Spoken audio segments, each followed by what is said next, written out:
Hello, and thank you for joining us on Coaches on Couches, episode 9. Today, we're going to be discussing the TOPS program and also the pre-elite developmenting of your gymnasts. My name is John Min. I'm your host. I am the USECA video chairman. I'm also the owner and head coach of Magma Gymnastics in New Jersey. My co-host is Pat Goldsmith from Niagara Gymnastics in New York. We have a wonderful panel today. We have Kim Riley herself, the USAG Tops Managing Director, of course, of one of her many, many hats. We have Davita Ivey from Davita's Fantastic Gymnastics in Charleston, South Carolina. We have Anna Lee from Legacy Elite Gymnastics in Illinois. Robert C. Matthews from Premier Gymnastics in Nebraska. Daniel Miranda from Gotham Gymnastics in New York. So once again, a wonderful panel. Illinois and South Nebraska are open. Davita, are you open in South Carolina? Oh, okay, good. She's open also. Unfortunately, New York and New Jersey, we are still in limbo. So it should be a very engaging conversation. As always, if you're an audience, you may ask questions by chatting directly to either myself or Pat Goldsmith if you have any questions. But please keep your audio and video off at all times so that we can give the full attention to our panelists, and that way we can prevent feedback or anything else. Next week, for episode 10, we'll have an excellent episode on Prehab Rehab and the favorite habs for your gymnast with Dr. Ian Kreider, Dr. Joshua Eldridge, Elspeth Hart, and Gina Pongetti. And that will be next week. So let's start. Okay. All right. So wonderful, wonderful. Real quickly, for as many of you who don't know what TOPS is, TOPS is a program started by USAG called the Talent Opportunity Program. And it is a program that's designed very specifically for developing athletes on their physical abilities and their skill abilities. Originally, it was primarily physical abilities on the state local testing, and then gymnast candidates were asked based on their scores to go to national testing. To also do skills. Now it's really evolved into a bigger program where skills are done on 4 major events, and they still do the trampoline testing, right, at nationals. Oh no, they don't do that. My apologies. There is no trampoline testing. Thank you, Kim. So, and of course they do the physical testing there. So it's been a wonderful program. I've been involved in it for nearly 20 years. I was actually lucky enough to be the Pennsylvania state TOPS manager, and now I'm going to be the New Jersey TOPS manager. So once again, it's a program I really do believe in. So we're going to address each of our guests, and we're going to talk real quickly. And we're just going to ask first question, what do you like about the TOPS program, and how involved are you in it? I'll go to Robert Matthews first. Sure. I've been doing this since '92. All the programs that I've been at and been in charge of, we've used it all the way through our developmental program, all the way up through, when they get up to optionals. It has helped a lot of our girls to develop those skills. And I like the way it has, you've changed it over the years so that it teaches a lot of coaches more than just the kids. I mean, now that you go to the camps and everything, and they have helped a lot of the coaches, a lot of my coaches even, have gone to the camps and learned quite a bit. So that's what I like it for, not just the kids getting that kind of recognition, but the coaches also learning more. Thank you so much. Anna, I would love to ask you your input if you can unmute yourself. So we've been doing the TOPS program for many years. My parents actually coached in Vegas, where we did the TOPS program back in the early 90s. And so it's been a program that we've done for many years, but I've been a manager for Illinois, and I've enjoyed not only hosting the state testings, because it's great to see the girls' faces every year, and like improving and seeing the familiar faces, in the summer and seeing them do the testings. But for our club, it's been a program that's helped us with our athletes going into, it even helps not just like going towards a developmental and hopes and elite program, but because I would say majority of them actually are just JO kids, but it helps the program in general be more successful with just the basics and the strength that is required for the testings. So even if they're not going to, be an elite gymnast, it's helping them be a better level 5 or a better level 7. And so that's the part of TOPS that I really liked about it. And it's just a good program that I think we've been able to get together and do as a whole country, you know, that we do, you know, state, locally, and then nationally as well. Thank you so much, Anna. Davita, I think we met a long time ago, one of the national testing. So you've seen a lot of changes. How do you feel the changes over the years have been for TOPS? Positive, negative, status quo? I was at the very first TOPS testing they ever did, and they were doing stuff like stork stands and, really crazy stuff. So it's come a long way. My second oldest daughter was in the very first national testing, and she's 36 now. I love the changes, but what I love most about the program is something nobody said. It creates great people. The work ethic from the kids that come out of TOPS is like so much better than any other athlete. They learn to work hard. So they make better people. And right now, that's what we need in our country. So that's how I feel. Oh, that's excellent. I do agree. The TOPS program has been wonderful. Daniel, how about you? How's the TOPS program at your gym, if you want to unmute yourself? Okay. Hey, how are you guys? Well, first of all, I need to say I'm originally from Brazil. So in Brazil, you don't have like the GO program kind of thing. You just go towards the elite path, right? So when I came to the US about 12 years ago, and we saw the dynamic, we understood that this was one of the reasons why the USA was so great, right? Because they were bringing kids up, not just taking kids from the top. So the educational part of it from the program, not just for the gymnasts, but also from the coaches, is exceptional, right? So I entered TOPS as a manager in New York about 2015. And that's when we developed, our program took, a big leap after, developing the TOPS program within the JO program. So I think it's essential because it gives a good work ethic, like Davita said. Also gives kids and coaches very good basics that otherwise sometimes people don't really work through those basics when they're compulsory. They only go routine. And that's, we have to develop the basics of it. And I got to the program when Valerie was in charge, and also, the changes were great. We learned a ton, and it helped our JO program enormously. So it's all beneficial. Thank you so much, Daniel. Kim, real quickly, have you heard of any word about whether or not they possibly might extend the TOPS program towards later this year, or can we assume that basically we'll focus on 2021? Actually, it's still our aspirations to still have top state testing and national testing yet this year. We're kind of doing a wait and see. We're hoping once we get an all, statewide back to the gyms, we can start looking 30 to 45 days out. So realistically, probably the earliest right now, we're looking at August 15th, if people, the California, New York, New Jersey's can get going here, hopefully by July 1st. Just to give the kids enough time back in the gym to make it fair across the country. And then so we would definitely 2 months worth. So, August and September, that type of thing, and maybe even go up to, October 1st. The good thing is now with our National Training Center here in Indianapolis, the dates are really open. So we can revise our dates for national testing, plus we can open it up to make sure that we're, correctly social distancing, keeping, the safety for both our athletes and our coaches attending.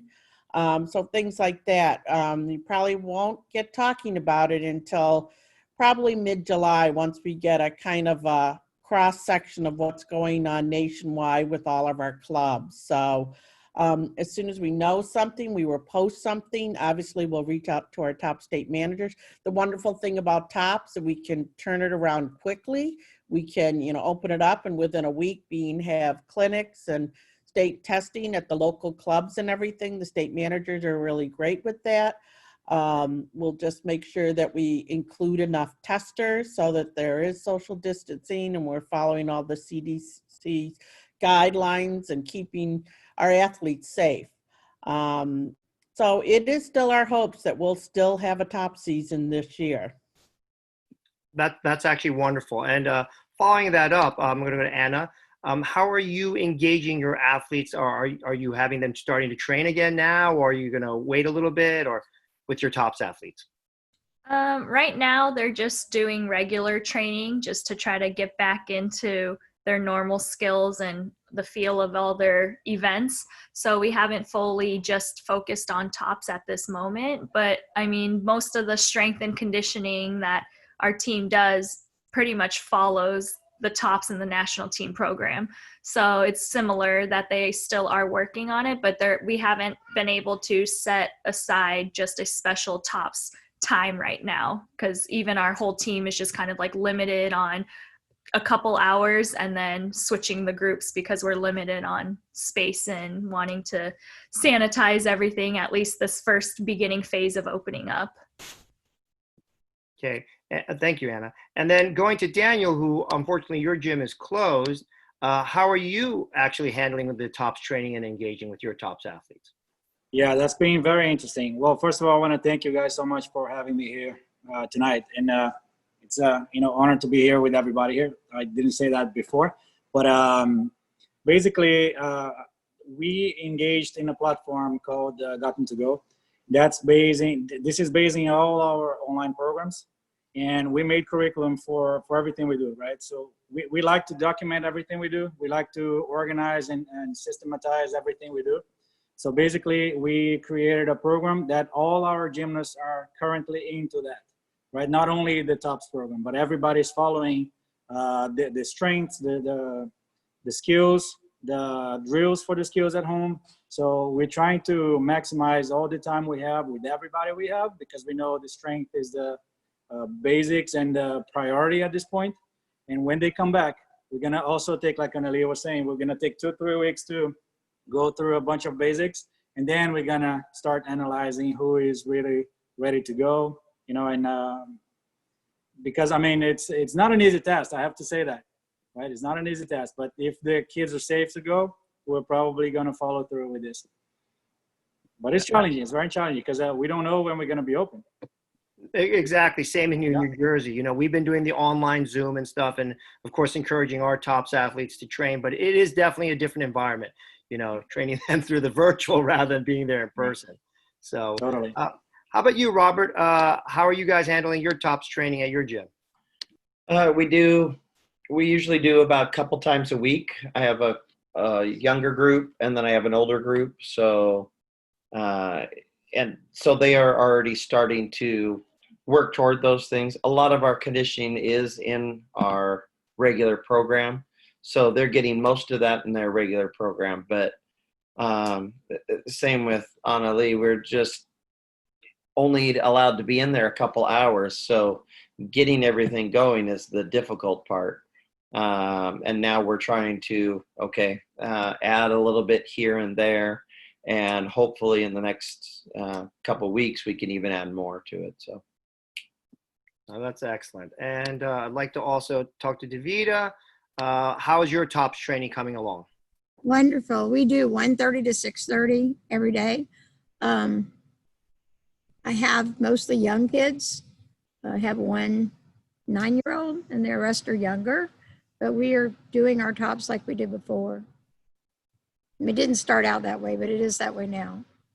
All right. Wow, that's good. That's good. So it sounds like the gyms who are open are definitely on a good path. While the gyms are closed, we're trying to keep our athletes going, and we're ready to go when things open. So that's wonderful. So I want to go to a question a lot of people ask is, how did you start your TOPS program? A lot of people ask, is it invitation? Is it kind of open? Do you, how did you engage it? How did you invite your students? You don't want to feel, let other team kids feel left out. So let's go with Anna again. And how did your TOPS program start? I think it's pretty much obviously from the lower levels, the younger kids to start, since TOPS does start at 6 years old.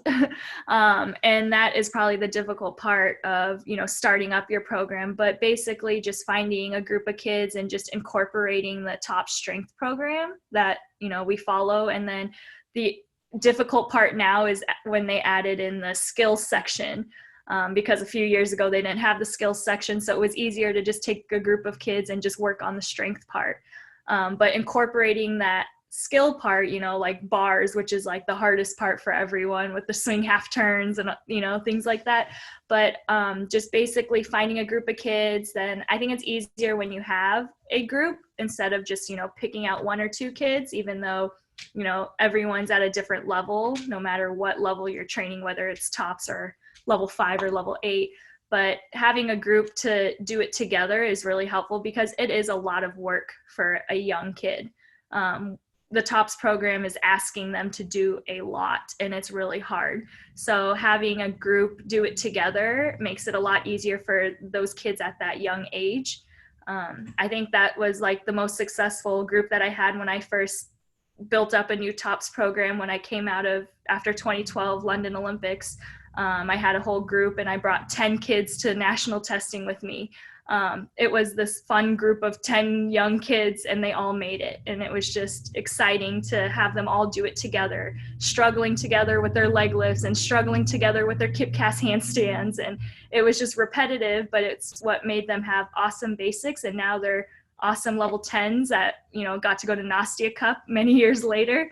So it's just a great program that we've had in our gym. But I mean, it is a lot of work, but I think it's easier when you have a group of kids that want to do it. They are going to be at different levels, but I think it's helpful because they do help each other through it. Yeah, that camaraderie is very, very important, especially when you are training. I feel like at the higher the level, the more difficult the task, you almost get a tighter bond too. There's a stronger camaraderie among the athletes, and even in the coaching and the coaching world. I feel very close to, fellow TOPS coaches and everything. Davita, with your program, do you integrate it into your program, or is it kind of like a separate TOPS program? Is it additional hours? Is it additional? They integrate too. Like I said, they come in at 1:30 to like 3:30. They do TOPS, and then they do the rest of the hours with the rest of the team. So it's their level. So they train with their level after 3:30. Okay, very good, very good. We're going to go to some questions. We have some questions from the audience. Pat, will you ask the first question? Yeah, so one of our audience members was saying how he heard that the Boys Future Stars program was considering doing video testing this year because of the COVID situation. Is there anything that you've heard about that, Kim? No, it is a possibility, depending, we're in a kind of wait and see situation. I think the gyms have been really smart with their slow starts and constant cleaning and keeping the numbers and the in and outs of the gym and the traffic and stuff. So as long as it's successful and we're not seeing a rise in cases and numbers, we would allow TOPS testing, state testing there. It's going to be, again, a wait and see thing for national. That may be something we would consider for national, maybe because of the travel plane and stuff. I know we tossed around an idea of like 5 regional spots to do TOPS national testing, sending some of our top, national staff into the different ones to run and kind of maintain a certain level and hopefully have a consistency across the board there. So, it's going to be a kind of wait and see thing of what's going on with air travel. And also, unfortunately, the situation we're in. The number one factor will always be the safety of our athletes. And so we want to make sure that, we look at that to make the best decisions. Awesome, thank you. So our second question we have from the audience is, on average, how many hours are your 7, 8, 9, 10-year-old your 7, 8, 9, 10-year-olds training? Do you have a pre-TOPS group, and if so, how many hours do they train? And that's also in conjunction with another question saying, how many hours per week extra do most TOPS gyms do? So I'll let you guys just, anyone who wants to answer, just raise your hand and I'll unmute you. Davita? My younger group does six extra hours, and my older group does 10 extra hours a week.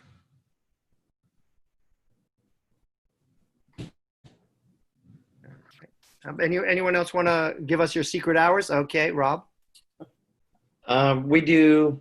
I usually do a weekend group, and then right now I'm actually able to get some during the week groups. So they at least do. Well, they're doing an extra day of whatever their training is. If their training goes 3 hours, then they do 3 hours. If their training usually goes 2, then they go 2. Because of our shortened time right now. But our regular season, we usually do at least 4.5, 5, and that's just in one practice. And then if I need to try and get another one in, I'll do another day also. So it could be up to 8 or 9 hours. Awesome, thank you. Daniel? Let's unmute him. Hey, yeah, now it is. So it really depends also on the level the girls are in that particular season, right?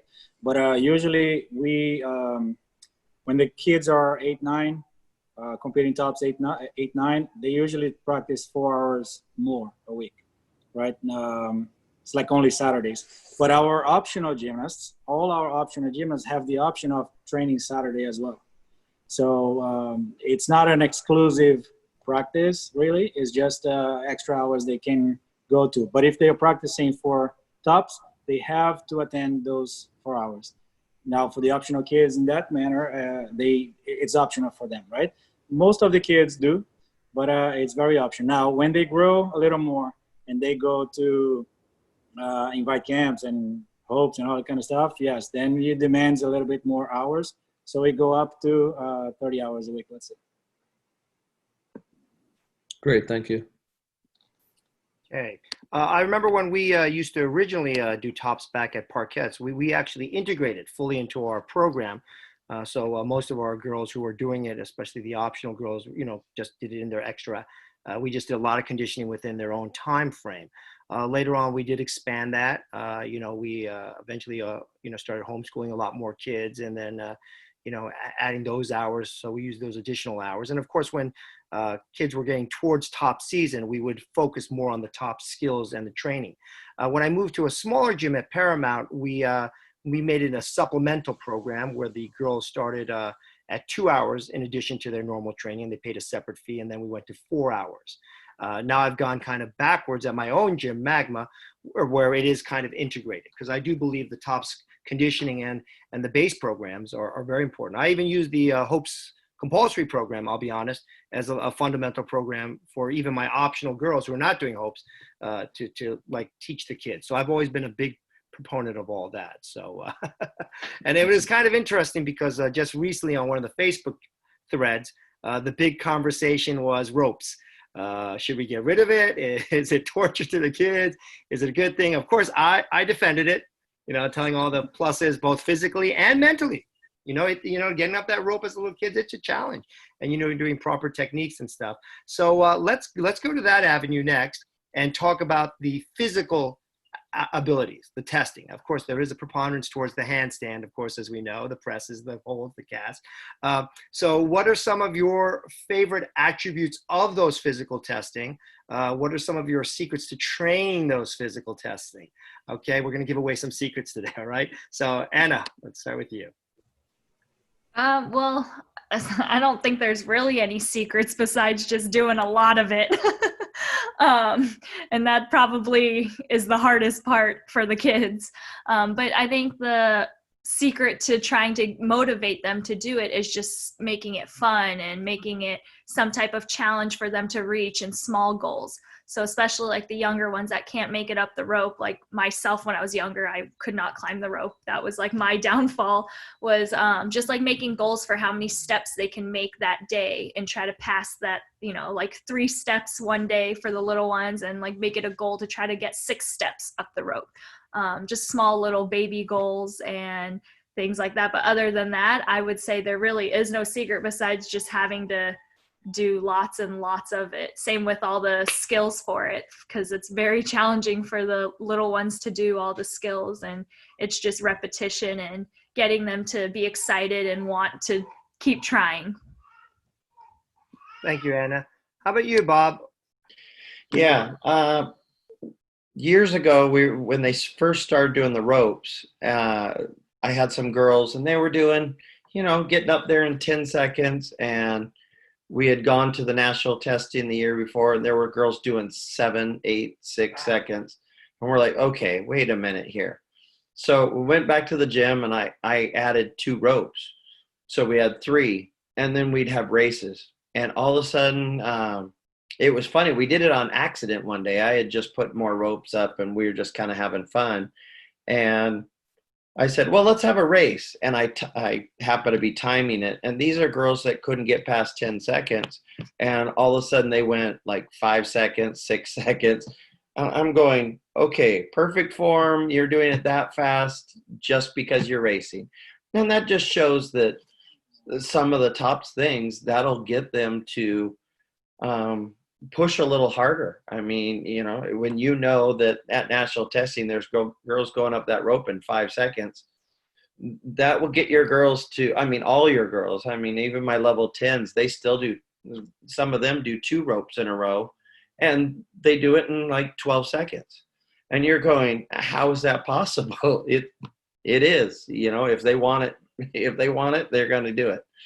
So, with presses, I think the biggest thing is working the shape where they come up. We do tons of drills against the wall where we call them 1, 2, 3s, where they just touch their shoulders and then their back and their bottom to the wall, and then they go back down and press their legs back into the wall. So it's working that all the time. Those shapes, working it over panel mats.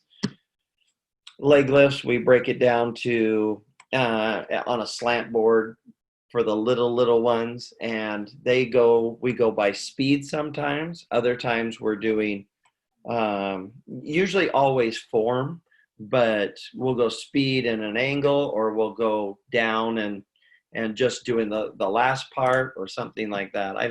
I try not to just do the half leg lifts.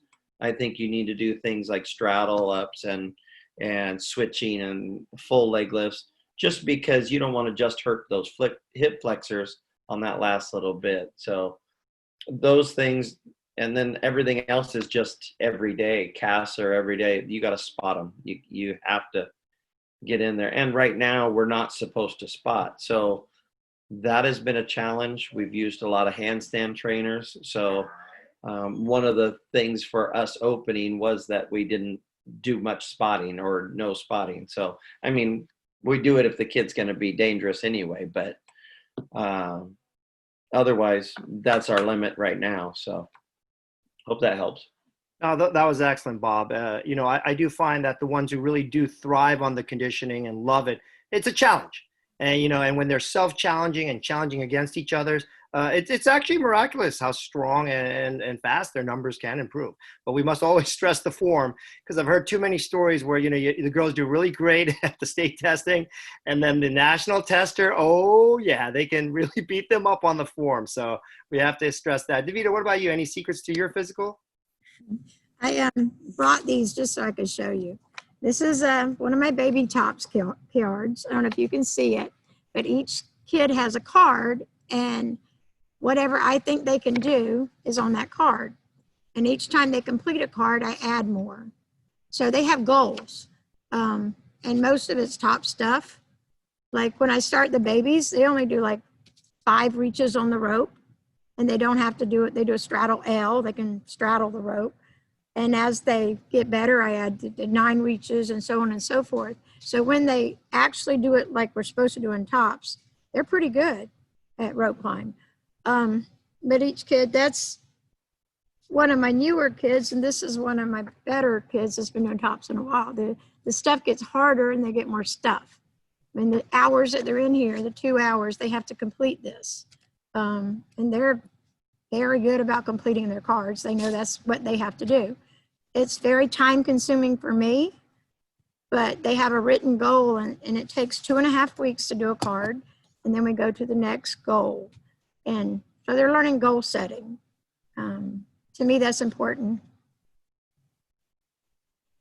That's excellent too. Goal setting, giving them a progress chart, something to like focus on. In all honesty, I've always found that the strongest coaches are the ones who are planning.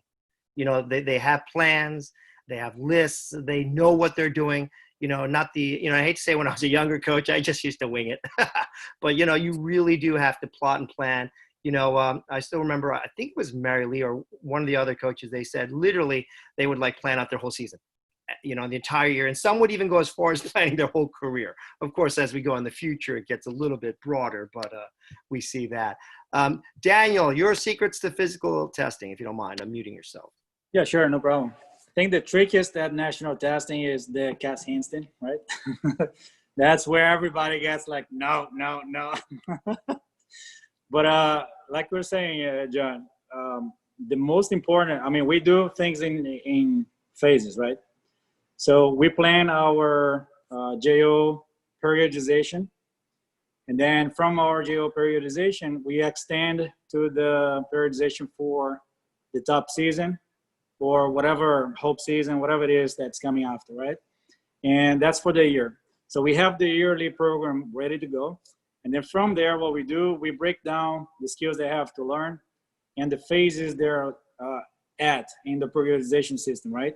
So basically, we don't have to climb rope 1,000 times in a year because if we break down the skills and work the muscles there, they have to work gaining the muscle, strengthening the muscle, speed on the muscle, then we can actually put into work when it's time, right?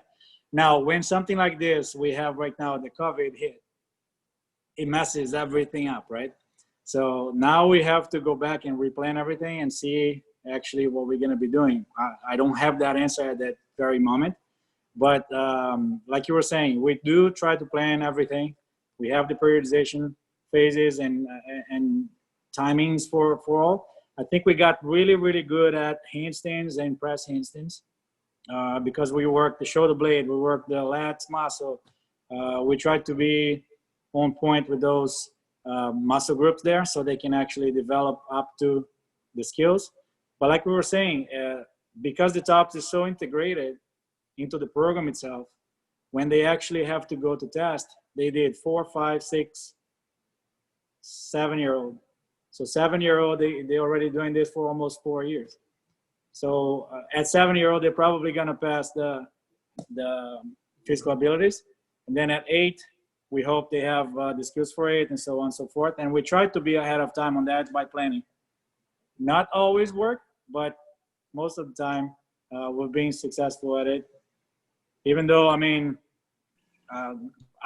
my gym here is only 6 months of life, right? But before that, we did. Actually, when the COVID broke, we were breaking 6 months of that we opened the business, So the business itself is very, it's like a baby, but we've been doing this since 2015 and we've been successful in what we're trying to do. It was really challenging. We started doing the TOPS program by having one private lesson a week with that particular kid that we thought was, talented enough to try to go there. Actually, it was two of them. And then from there, we grew. We were able to implement the program and all by planning, Planning is the key, for sure. Thank you. Pat? All right, we have 3 questions from the audience. The first one is for Kim. It is Brooke Lawson still the Pennsylvania state rep? I don't have a final list of top state managers. We were working on that as the office, I was furloughed type thing. Right now, she's currently slated to be that person. I would definitely reach out if you have questions or, things to follow up with her. But right now, kind of all my top state managers are on hold, until that final list comes out. So, but go ahead, go to the previous years, because they're a wealth of information to reach them, since it's a little hard to reach me, but you can always reach me via my private email address, which I'd be more than happy to give out later. But yes, go to Brooke for Pennsylvania. She is slated to be the 2020 top state manager for Pennsylvania. Awesome, Kim. Thank you. The next question, I believe it was asked right after Davita mentioned having baby tops athletes. And the question was, how old are your baby tops athletes? Me? I start them at 5. I pull them in at 5 and I make it fun for them, especially that first year. It's all games. I mean, it's conditioning, but it's games. Most of them end up staying. Some of them that's too much for, and they want to go back to regular program, but about 90% stay in the TOPS program. Thank you. Does anyone else want to talk about their when they like to start it? Robert? Yeah, I do. Our level 2s, we have little preschoolers, then we have 1s, 2s. So usually right around level 2, I just made it a free testing every month, and they can come and do that. And then I make it a clinic afterwards where we're going over things. I also have our coaches, our level 2 coaches, work on those things in their classes. So the kids are usually pretty successful with it. And I also take the testing and I break it down to something that they can handle.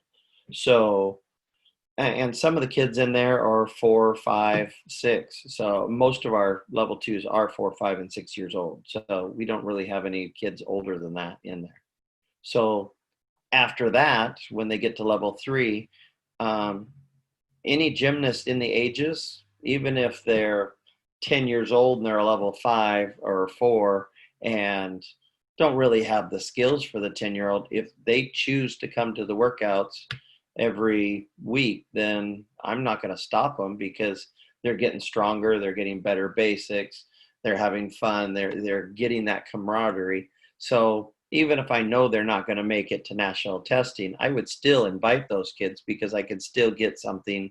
I'm still planting seeds in them that is going to help me later on. If I don't have to fix their shapes in level 10 because they fixed it when they were 10 years old in level 5, I'll take it. So. Awesome. Thank you. Anna, Daniel, do you guys want to touch on this at all?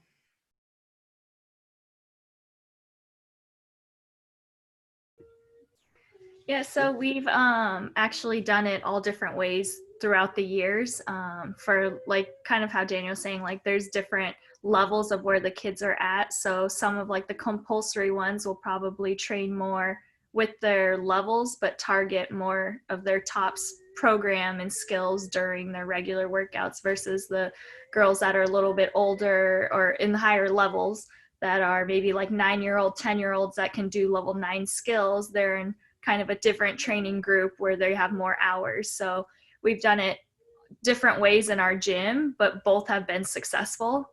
We've had TOPS A team members from our compulsory girls that train with their regular groups and then add a couple hours of TOPS. And then we have TOPS A team kids that have just done the more hours of training without the extra specific TOPS groups. So we've done it both ways in our program, and both have been successful. But just starting it out from a young age is pretty much key, because it does instill that hard work and discipline to maintain all that work ethic to continue doing it as the levels and the ages go up. Thank you. Daniel, I saw you were about to unmute yourself before. Yep. Well, but like Kennedy was saying, I mean, if the program is embedded within your everyday program, there's no reason to start something different, because everybody's within that program already doing the same thing, right? So when they're very little, if you're climbing rope, you are doing the TOPS. If you do leg lifts, you are doing the TOPS, right? So we don't actually ask for you have to climb in 7 seconds and all that kind of stuff, but we give them short goals so they can grow into the mentality. I think when they're young, it's much more about the mental state that would build the confidence and also the inspiration to be able to fulfill and pursue that later, right? Because when the skills come, they're not easy. So they have to be very mentally very strong to be able to put up with repetitions and also with the challenges that they're gonna face with failure and not doing a skill or doing a skill. One thing we are pretty good at here, at what we do, all our coaches are, we plan together. So all our coaches plan together. We have a once a week meeting, and we plan together for all ages, all groups, independently. If you are, 20 hours with them or just 3 hours with them, but everybody touches everybody. So the philosophy is one team, right? But based on that, of course, there's coaches that coach a little bit more here, a little bit more there. But with that in mind, everybody can help those kids, right? So if this particular kid is having a hard time with me that day, Coach Anna can go and take them and say, okay, let's go through this in a different way, right? And the other coaches can do the same, because not all the time people are going to have a good time with youth. It can happen. And we are very good at saying that, what if not? What if you don't make it? That's the plan, right? Because we make the plan if they make it, which is awesome. But the problems happen when they don't make it, right? So we have to explain. We have to be really into making the kids understand that we are supportive no matter what. It's the outcome it's not so important as the journey. Bottom line. Awesome. Thank you. So the next question actually kind of touches a little bit on what you said in terms of implementing the TOPS program throughout all of your program. The question is, during your regular practices, how much time is set aside to work TOPS conditioning skills normally, if that is done? Is that for me to start answering? Sure. Okay. Well, basically, depends on the type of level, right? So let's say usually every level we have 30 minutes of specific conditioning. From level 2 up to level 10. Level 10 has a little bit more. It's 45 general body conditioning, and then every event has specific conditionings, right? But when they're little, they have dedicated 30 minutes for strength. So we don't hammer routines. We hammer conditioning, good form, mental health, and all this kind of stuff that's going to be important when they grow, right? Now, because I know sometimes people go, oh, you don't know level 2 routine yet. Oh my God, what are we going to do? Well, listen, throughout the season, they're going to do. So usually we don't start with the best level 2s, but we usually end with a lot of, good little ones doing good form and good skills, good routines, because they're strong enough to do. They're mentally ready. And that's how they progress through that, So to embed the TOPS program itself, you need to understand what is the TOPS program, what is your JO program, where do you want to go with everybody, right? What's the final goal, and what are you going to do in between this journey, right? So if you understand all these phases, you can definitely embed on your everyday. You don't have to stop everybody. Hey, let's stop. Now it stops time. You don't have to do that. It's just like, okay, you hit, you're on level 4 right now. So you hit 5 of your routines, they look good. Okay, let's do back step out zombie. Let's do a series. Let's do a back tuck. Let's do dismounts. Let's work on the upgrades. So it's year-rounded working on upgrades as well. You know what I mean? It's year-round working on good form. It's year-round working on work ethic. That's pretty much it. There's no real secrets other than planning and understanding. Great. Thank you, Daniel. Mm-hmm. Anyone else want to discuss this one before we switch back over to John? All right, looks like we can kind of move forward. So one of the things I remember talking to you about TOPS was that originally when they only had the physical abilities at the state and local level, they said it was wonderful. You'd have kids who are incredibly strong, and then they get to national testing and they couldn't even do a kip. So that's one of the reasons why they move towards these skills. But what happens if you have an athlete who is incredibly great at all the physical attributes, but they're really, really behind on the skills? Do you decide to hold off a year and send them next year, or do you kind of focus more on just trying to get those skills quickly? You know, I've actually tested, of course, so I've seen all types. So Anna, how do you deal with athletes of that nature? Yep, we have athletes that are either really great at physical abilities and struggle on skills, and we also have ones that are really weak at physical abilities and great on skills. So I've had groups of kids that have actually gone through all of that, but I think just in general, we still train them to do both and try to succeed in both, even if they're struggling in one area. I've had kids that were great on everything and just like could not make it up the rope. And that is a killer for the scoring. So, I mean, we had kids that do have all different, weaknesses, but I think in general, just knowing that they are still trying to be well-rounded in it, because that's what the scoring comes down to, is you do kind of need to succeed in all the areas, but it is weighted differently on different age groups, where skills are weighted more or physical abilities are weighted more. But in general, I think it's important just to like keep the communication open with like parents and the kids, so that they understand that just because you can't climb up the rope, it doesn't mean you're a horrible gymnast or you should feel down about yourself. Like, I myself was so weak as a gymnast, I couldn't make it up the rope until I was 14 in a perfect position.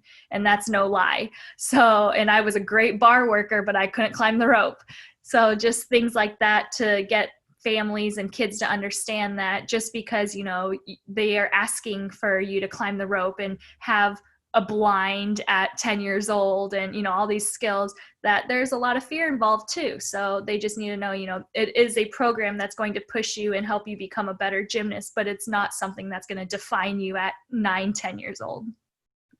Thanks, Anna. How about you, Bob? How do you deal with the disparity on those things? Yeah, and it's funny because I've had kids just barely miss it. And I mean, even when it was back to the national testing was mainly physical, it was just physical abilities at state. And then she went to national and her skills were great and her physical abilities fell apart. So it was, it was just one of those things. But, the kids aren't defined by tops, but they can be enhanced by it. So, and I try and explain that to the parents. It's never going to hurt them if they're getting stronger and everything, and even if their skills aren't always there. But we do. I will let them train it, and if somebody's really not ready skill-wise, even if they were to make national testing, I might talk to the parent. It used to be where you didn't have the skills at the state level, and I had kids make the national testing, and I back then it was Gary, and I was like, no, she's not coming. She's just not ready. I wasn't going to send her out there to be able to, when I knew she couldn't do some of the skills, and I wanted to make sure somebody else that could do the skills got in there. So I'm glad that they do the skills now at the state testing. But so that helps quite a bit. But similar to Anna Lee, you just have to communicate with those parents and let them know, okay, well, we're still working on this skill or this event, or, sometimes it could be, they have all the skills, but mentally they're just not there on a beam part or the dismount or something like that. And you can't put that kid in jeopardy. You have to keep them safe. And, if it's not happening, it's just not happening. I've had kids go to the national testing and I skipped a skill, and yeah, it hurt their score, but the kid was more comfortable not doing that skill and knowing that she did the best she could on what she can't handle than going there and possibly getting hurt or something on that skill. So you just have to be safe there and watch out for the kids. I mean, it is about them. Exactly. They should always be the primary focus. Thanks, Bob. Davita, you've dealt with a lot of parents too. How do you address parents when you explain to them about, not doing skills, not doing things, not going to testing? How's that work for you? It depends on the parent. They're all different, just like the kids. I've had kids that done better at national testing on things than they did at state testing. And then I've had kids that have just froze and not done anything. I got to national testing and just froze. Like, I'm not going to do it.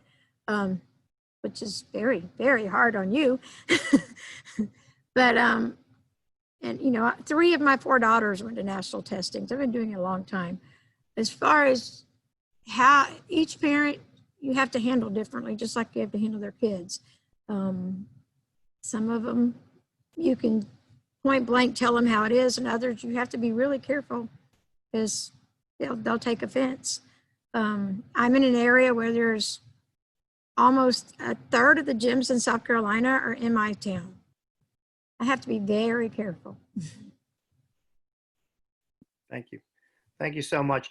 Kim, just real quickly, before everything kind of got frozen a little bit, was there anything in the pipeline for new skills or new testings or any changes at all we might prepare for?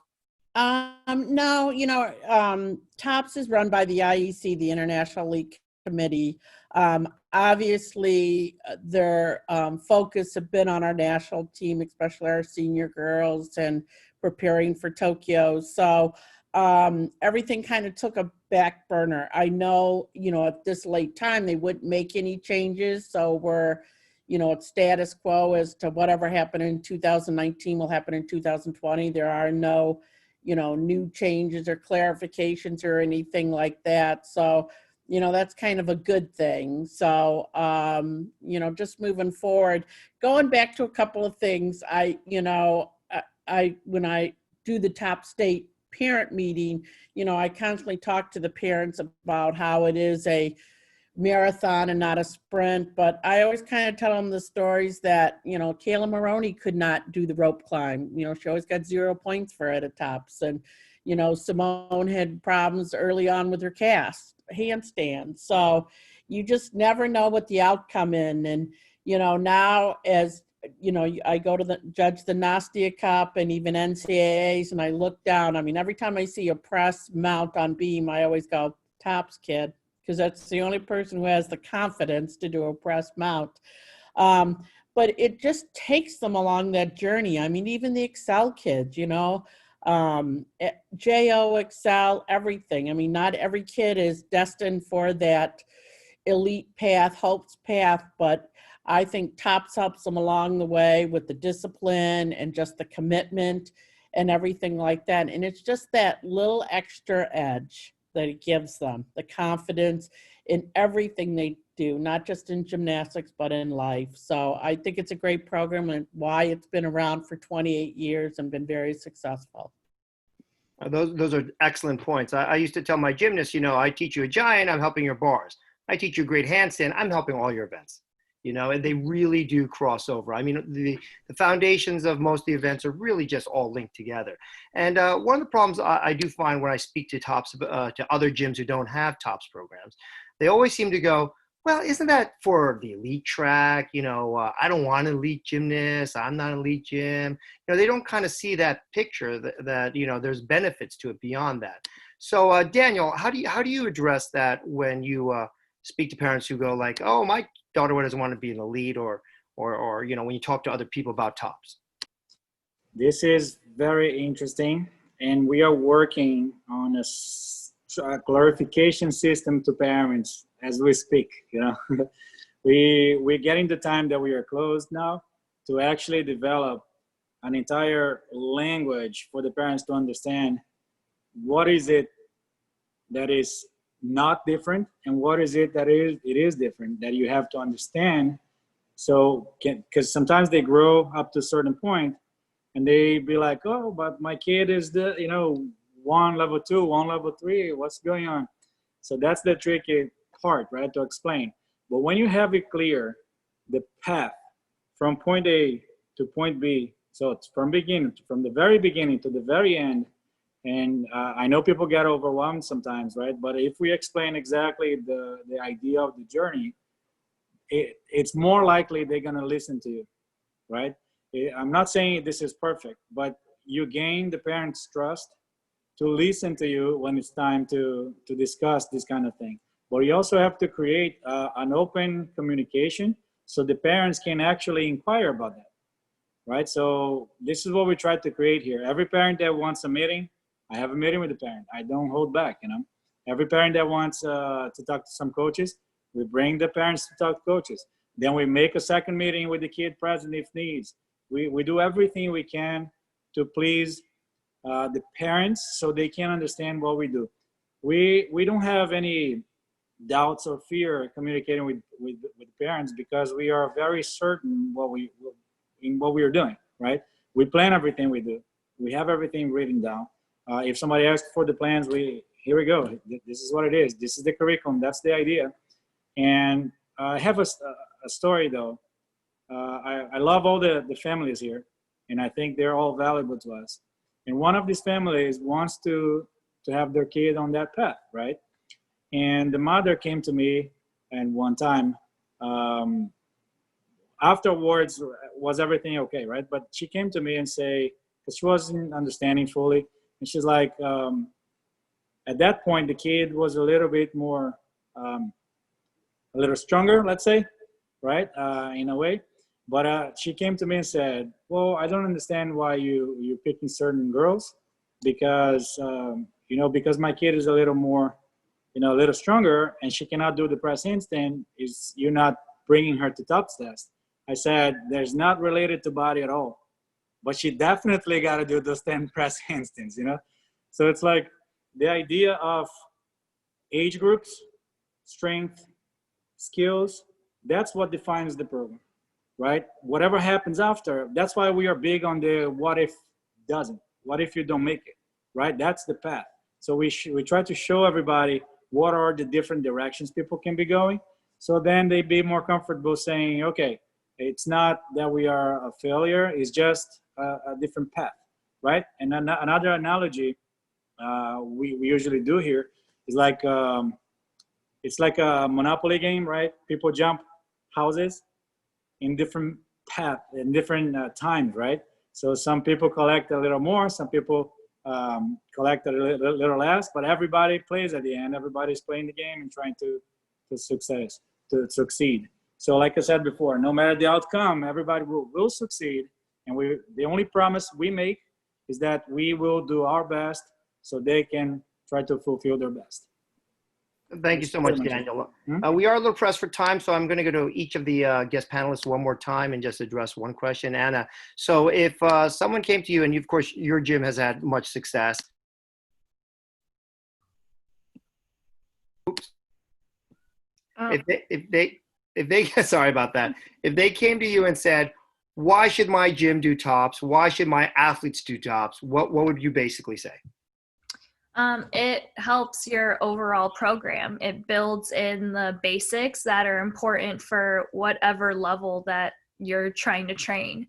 It also not only just the basics, but the hard work and the mentality of making small goals and trying to reach it, especially because TOPS is targeted at a younger age group.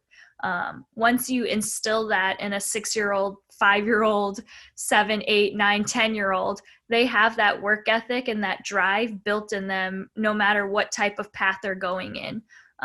Even if they decide to quit gymnastics and go do something else, they're going to have that work ethic in them because they were driven and taught to make goals and work hard to reach these. So I think that's probably the most important and successful reason of doing a TOPS program is because it not only just helps your program in general, but it helps build stronger kids, better athletes, and mentally and physically, it just makes them a better athlete overall. Thank you, Anna. Beautiful. The next question goes to Bob. It's going to be a little bit of a tough one, Bob. If all of a sudden you are given charge of kind of reshaping or redirecting the TOPS program, what are some things you would love to see changed, added, maybe extended? Just a free-flowing thought on your head. Wow. Okay. Tough one. I would like to see that possibly a couple more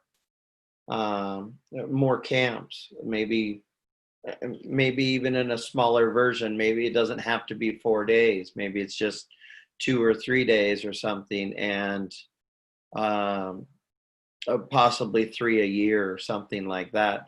Just because I think the coaches, I love this program because it does help the coaches. It's helped me over the years to learn a lot of the different ways to build your own program and make it a smoother transition for those kids into the optional level. They get through those fears. They learn how to deal with, rejection of not making that rope or another skill. So, and they have to learn how to work through those things. So that's kind of what I would do. Is the training for the coaches is imperative for this program. And that's what it started with also. So. Thank you, Bob. And I am definitely a byproduct of that. I got a lot of my education through the TOPS program and the elite camps and everything. Davita, another big, good one for you. In your vast experience of TOPS, what did you find were some of the most rewarding, cherishing, or memorable moments for you personally? Me personally, oh my goodness. I've had a lot. I've made a lot of friends through TOPS, really good friends, and really good people. And I love that, but I also made that in judging and coaching too. I mean, it's just a different people with TOPS. I've also made a lot of relationships with TOPS kids, more so when we used to have regional testings, back before we had state testings. And I was one of the regional testers. I wasn't the regional director. I was just one of the testers. I watched those kids grow up and they remembered me when they were grown, and I enjoyed that. I loved going to the ranch. I mean, I kind of hate how everything happened because I loved going to the ranch because it was the ranch. I do like the changes now. I think it's a better program. And I like the people that test. So there's a lot, but probably my daughters being at national testing, that was pretty cool. Like I said, 3 out of 4 went, and that, that's their memory, and we have that memory together. So yeah, they've got a lot of memories. It's been a good ride. That sounds wonderful. And as I can tell from all of you, we're all very passionate and dedicated to the TOPS program. And we hope more gyms will be involved in it. I mean, in the sense that even if your athletes individually don't follow that, pre-elite track to the elite track, they are making your athletes stronger. It's a great other opportunity to go and meet other athletes and meet other coaches. And I think as a sport, it just kind of pushes us together and actually makes all of us work harder together. And I think that's one of the reasons why, the United States is the most successful gymnastics program in the world for the women's. So it's a fantastic thing. So unfortunately, Kim had to leave. Otherwise, I was going to actually have her say the final notes and everything. But I'm sure she would say the same thing we're all saying. Keep training your athletes. Keep doing what you're doing. Things will get back to normal soon. And then, of course, as soon as things are decided upon, they will be posted. And then we'll be back to normal. So hopefully we will have a 2020 top season this year. So once again, on behalf of USECA, my name is John Min. I was your host with Pat Goldsmith. I wish to thank our wonderful panelists, Bob Matthews from Nebraska, Anna Lee from Illinois, Davita Ivey from South Carolina, and Daniel Miranda from New York. So that's a great representation. We really got the entire nation kind of represented there. So thank you again for joining us on Coaches on Couches, episode 9. Have a wonderful weekend, and goodbye. And good luck to the gyms who are open, and hopefully the other ones will be opening soon. Have a good night. Bye-bye.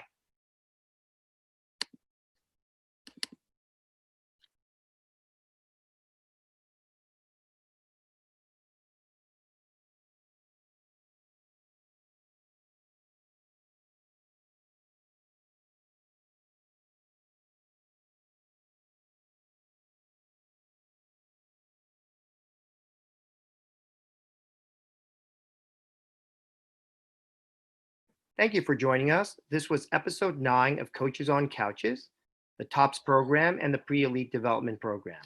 Today, we were joined by a wonderful panel, including Kim Riley, the USAG Tops Managing Director, Davita Ivey from Davita's Fantastic Gymnastics in South Carolina, Anna Lee from Legacy Elite Gymnastics in Illinois, and Robert C. Matthews from Premier in Nebraska, and finally, Daniel Miranda from Gotham Gymnastics in New York. My name is John Min. I was your host. I'm the USECA Video Chairman. I'm also the New Jersey Tops State Manager and the owner and head coach of Magma Gymnastics. I was also joined by my co-host, Pat Goldsmith, who is the lead optional bar coach at Niagara Gymnastics in New York. Once again, I wish to thank everyone who participated in this live audience. This video will be posted on the YouTube channel, Coaches on Couches. Coaches on Couches, John Min, for your viewing.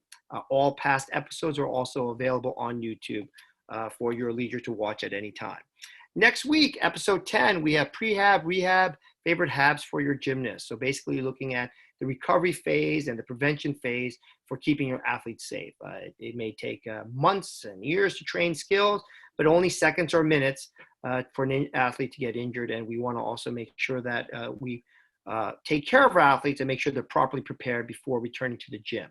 So we have a wonderful panel with Dr. Ian Kreider, Dr. Joshua Aldridge, Elspeth Hart from Boston, Gina Pongetti, a wonderful panel. And that will be next Friday at 8 p.m. Eastern Standard Time. So once again, thank you so much for joining us on Coaches on Couches, episode 9. My name is John Min.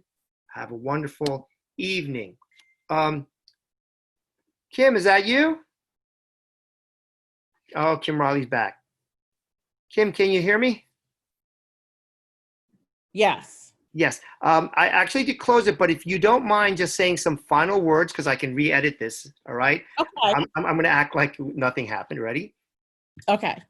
Thanks for everybody for being here today. We truly believe in this program, and we're really hoping that we will have a TOPS 2020 season. I think it'll be something for our young athletes to set some short-term goals to once they get back in the gym, and hopefully early fall to participate in this. And as always, we're always open for suggestions, and every coach, it has the ability to come observe TOPS camp or an invite camp. If they just contact me, I'll let them know that information. But education and communication is the biggest keys to the success for TOPS. So I wish everybody good luck and great starts back to the gym. Stay safe and stay smart. Thank you so much. Thank you so much. That was Kim Riley, who is the USAG Tops Managing Director. Once again, I wish to thank all our guests and our panelists, especially Kim Riley. I was actually a participant at one of those as an observation coach, and I had a great time. So you can probably expect to see me again, too. Okay, great. So have a wonderful weekend, everyone. Thank you, and good night. Bye-bye, Kim. Bye, John. Thank you.